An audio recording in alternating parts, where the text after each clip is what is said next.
পৃথিবীর ইতিহাসে আমার মনে হয় না কোনো ইভেন্ট হয়েছে যেখানে একটা সিটিং প্রধানমন্ত্রী একটা বিদেশি রাষ্ট্রের সাথে ষড়যন্ত্র করে বাংলাদেশের রাজধানীর বুকে ৫৭ সেনা অফিসার হত্যা করে। এই কারণে আমরা শহীদ সেনা দিবস দাবি করছি। এটার মধ্যে কিন্তু অনেক ইতিহাস, অনেক ইনফরমেশন কিন্তু এখনো প্রকাশ করা হয় নাই। আর ট্রায়ালের কথা একটা কথা বলি, তদন্তের কথা বলি, 15 বছরের ট্রায়াল তদন্ত আমরা মানি না। কারণ প্রধান যে হত্যাকারীর যে নির্দেশ দিয়েছেন সে তখন ক্ষমতায়, গণভবনে, সংসদে। খুনি কি আর নিজের বিচার করবে?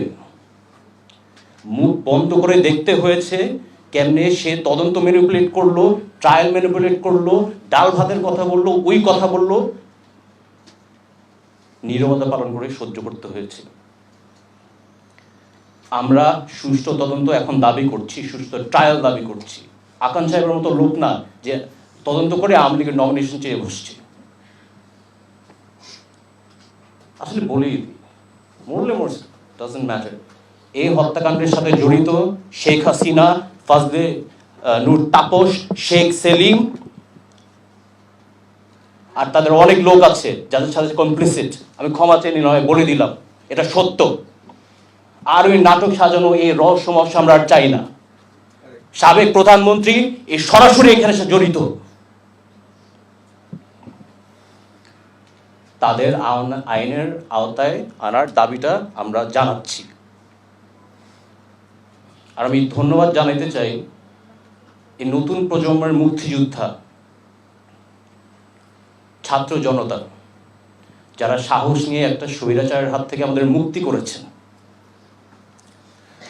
আমি আন্দোলনে ছিলাম, আমি গর্ব করে বলতে পারি। এর থেকে আরো গর্ব জানেন কার করি? তীব্র সন অফ শহীদ লেফটেন্যান্ট কর্নেল রবি, যে শাহবাগের আন্দোলনে যে গুলি খেতে হচ্ছে, ওর বাবাকে হত্যা করে ফেললো, এখন ওর ছেলের গায়ে গুলি করবে। শেষে একটা কথা বলি, আমাদের দেশের সেনাবাহিনী কিন্তু অনেক ন্যাশনাল ক্রাইসিসে আগায় যায়। রানা প্লাজা বলেন, কোভিডের টাইম বলেন, হোলি আর্টিসান বলেন, ইভেন ডেভেলপমেন্ট প্রজেক্টসে আর্মি কিন্তু অনেক বড় একটা অবদান আছে। আমি আসলে সেনাবাহিনীকে ধন্যবাদ জানাতে চাই, ছাত্র জনতার উপর গুলি না করে জনগণের পাশে ছিল। আমার আস্থা আছে যে সেনাবাহিনী দেশটাকে আগায় নিয়ে যাবে। এই কারেন্ট এবং গভর্নমেন্টের উপর আমরা আস্থা আছে। আমরা এখনো তো অবশ্যই বলতে পারছি না, বাট আমাদের আশ্বাস যে ওরা একটা সঠিক পদক্ষেপ গ্রহণ করবে সব কিছুর বিষয়ে।